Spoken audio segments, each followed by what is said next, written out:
ouvre à présent notre rubrique Le droit en question.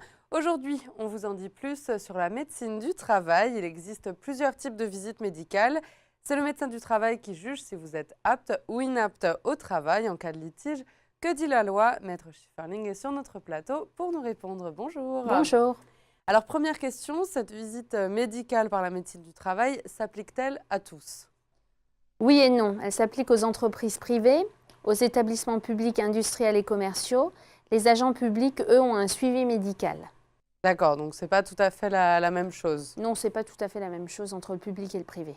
Alors, quel est le rôle de ce médecin du travail? Alors, le rôle du médecin du travail est principalement préventif. Il est là pour aider l'employeur, pour faire des visites dans l'entreprise et pour solutionner un certain nombre de problèmes en amont. Il peut conduire des actions de santé pour préserver la santé des salariés.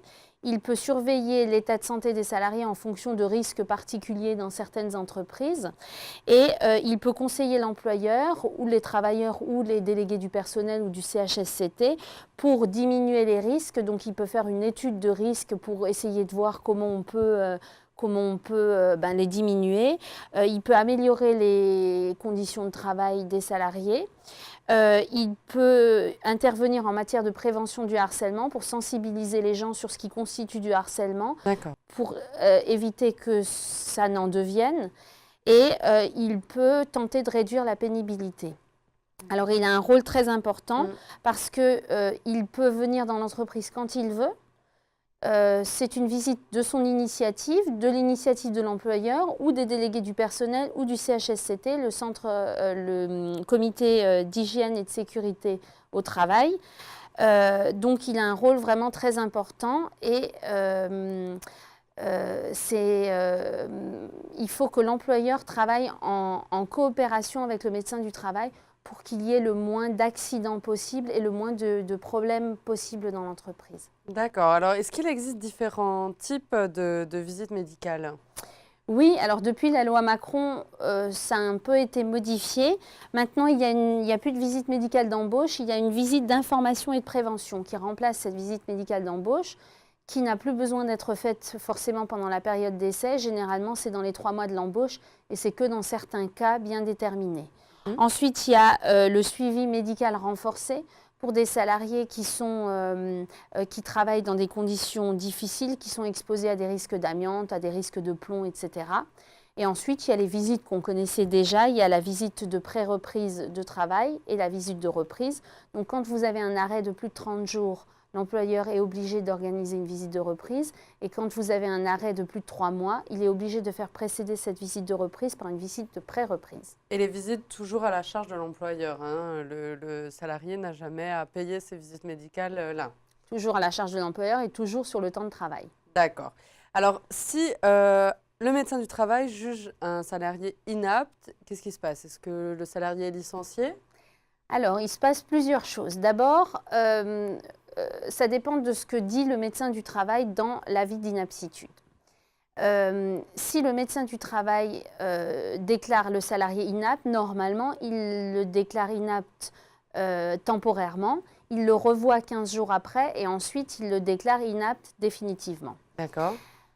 À l'issue de cette deuxième déclaration d'inaptitude, l'employeur doit tout faire pour tenter un reclassement du salarié. Il n'a pas l'obligation de le reclasser, il a l'obligation de rechercher un reclassement. Ça veut dire que par aménagement de poste ou par formation, il doit essayer de trouver un autre emploi adapté aux capacités du salarié. Donc ça, c'est une obligation légale qui est sanctionnée si l'employeur ne la respecte pas par un licenciement abusif, parce qu'on considère que ça fait partie intégrante du licenciement. Si l'employeur réussit à reclasser le salarié à un autre poste, il n'y a pas de licenciement. Si l'employeur ne réussit pas à reclasser le salarié à un autre poste, il doit le licencier pour inaptitude. S'il est licencié pour inaptitude, le salarié a des indemnités qui dépendent de la nature de son inaptitude. Donc si c'est une inaptitude d'origine non professionnelle, c'est-à-dire qui fait suite à une maladie simple, le salarié n'a pas droit, il a droit à son indemnité de licenciement. et il a droit à son chômage, mais il n'a pas droit à d'indemnité particulière. Par contre, si ça fait suite, si c'est une inaptitude d'origine professionnelle, c'est-à-dire qu'il fait suite à un accident du travail ou à une maladie professionnelle, il a droit au paiement de son indemnité de préavis et il a droit au doublement de son indemnité de licenciement.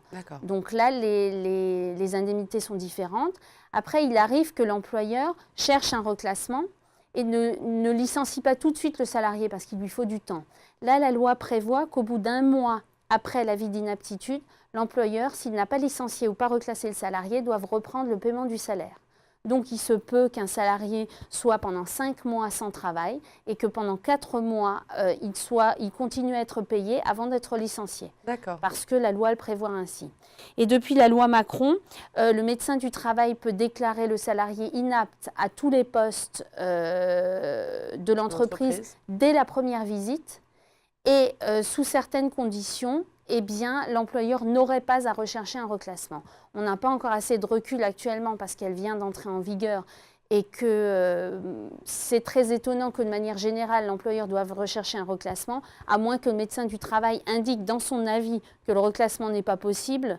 Ça supposerait qu'il ait vu tous les postes, qu'il ait fait une étude de poste, etc. En tout cas, s'il le met dans son avis d'inaptitude, apparemment, l'employeur n'aurait pas à rechercher un reclassement. D'accord, à voir si, encore une fois, c'est quelque chose qui concrètement fonctionne ou pas. On verra. On verra. Alors, est-ce que l'employé ou l'employeur peuvent contester l'avis du médecin qui disent que l'employé est inapte et l'employeur dit non, moi je pense qu'il peut le faire? Oui, alors ils le peuvent. Alors avant, c'était auprès du supérieur, auprès de l'inspection du travail.